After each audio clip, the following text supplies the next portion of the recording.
Well, we're back with a special edition of Dr. Mary. Thank you, Dr. Mary, for being with us through this crazy time in our world. We so value your insight and advice. Oh, thank you.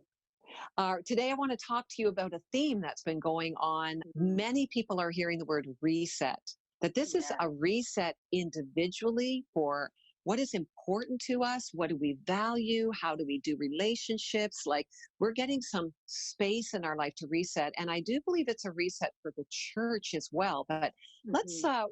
I'd like to know from you, what do you see in this time as the word reset comes to mind, especially Mhm. from the work that you do to help people?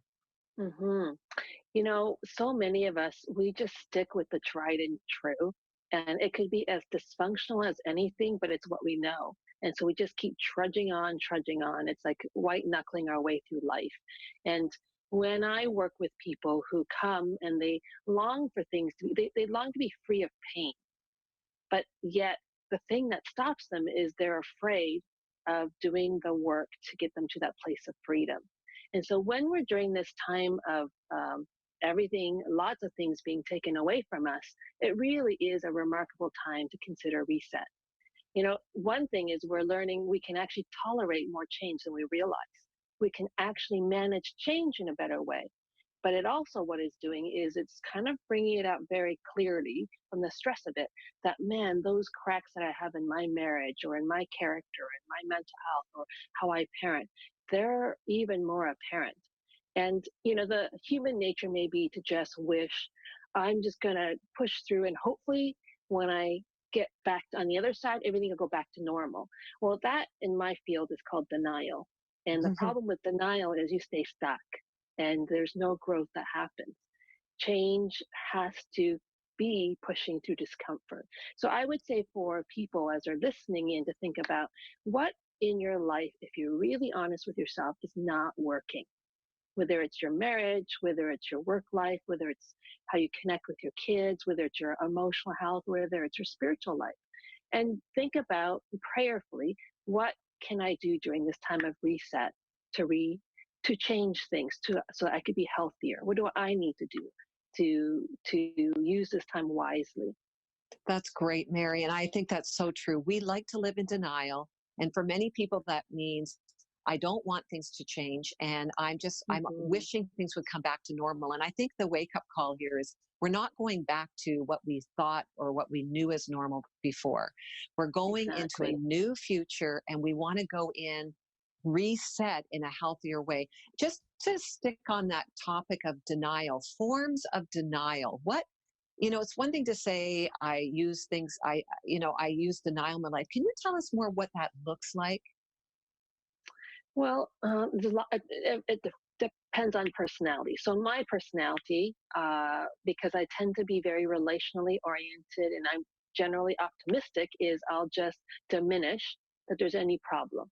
And I like Mm. to stay in happy land, and I like to be able to just do fun things and upbeat things. And so that's my way of being in denial that maybe my marriage needs a bit of work, or maybe my health needs some work. So Okay, what about that's you, helpful. Laurie? Yeah. Well, you're going to put me on the spot, are you, Mary? Yes. Yes, I can relate with some of my favorite forms of denial is to diminish. I just want Mhm. to actually pretend it's not as bad as, it is, or just not face it. I just want to have fun and I want to keep upbeat and positive. And as healthy as that might sound, what that does is cause me to avoid dealing with things. Exactly. So I can Exactly. relate to that. And what would be another part of denial that maybe, is sort of the opposite of that? Well, blame Mm. and projection. So it's not my fault that I feel bad. It's not my fault that I'm mad. You made me happy. You made me mad. You made me do this. Or last week, part of my being angry at God, I was completely projecting on God. He's not the source of my discomfort or anger, but I was angry at life and people in my life. So I was directing it towards God. So those are just different ways that we avoid dealing with what's really going on. And I Right. think that, my concern is, and it's the nature of the work that I do, is I see a lot of pain in people's lives. I see a lot of pain in their emotional life, spiritual life, in their marriages. in their connection with their kids. And it just hurts me to see people go on as if it's not a problem. And all it does is delay dealing with it, and it gets exacerbated, and it gets worse. And then I Mhm. end up having people in my office who want divorce, who want to quit things, and that's not good. So this Right. time of reset, if you know you're struggling in some ways in your marriage, instead of denying it, reach out for help. Maybe it's time to do something about it. As I said in our last week's taping, this time is the people who are vulnerable, the women who get abused, the kids who get abused, the rates are just getting out of control. The likelihood is greater. And it makes sense when people are under stress. So get the help. And if you are Yes. the one who's being hurt or abused, there is help out there. There's incredible shelters. The system in Canada is fantastic for people to be able to get the help that they need. They Yeah. do not need to stay in dysfunctional, abusive homes. And I'm speaking this as a Christian psychologist. And I know that we are called to remain in our marriage, but we are not called to remain in abusive situations. Right. And sometimes when you bring that out to light, especially if authorities get involved, that's when light has a chance to heal. Yes. I have Yes. had the privilege of seeing abusive situations turn around beautifully Hmm. because there's accountability and Yes. consequences for that type of behavior. Yeah. And I agree with you. I think darkness, when we keep things hidden and in secret and in darkness, then we're not actually letting the light of Christ in and the truth in, and Hmm. the truth shall set us free, scripture says. So Exactly. even if Yeah. you're afraid, if you are in an abusive situation, we encourage you to call 911. We encourage you to call for help. And even if it's just prayer and support right now, 1 855 759 0700. That's 24/7 prayer lines with 700 Club Canada. We are here for you. Mary, we want to reset in a good way in our lives. So, a final word on maybe how we can do that as we look out for others too, right, Mary? Like I was looking just going to, to say that. yeah, Yeah. helping others. Yeah.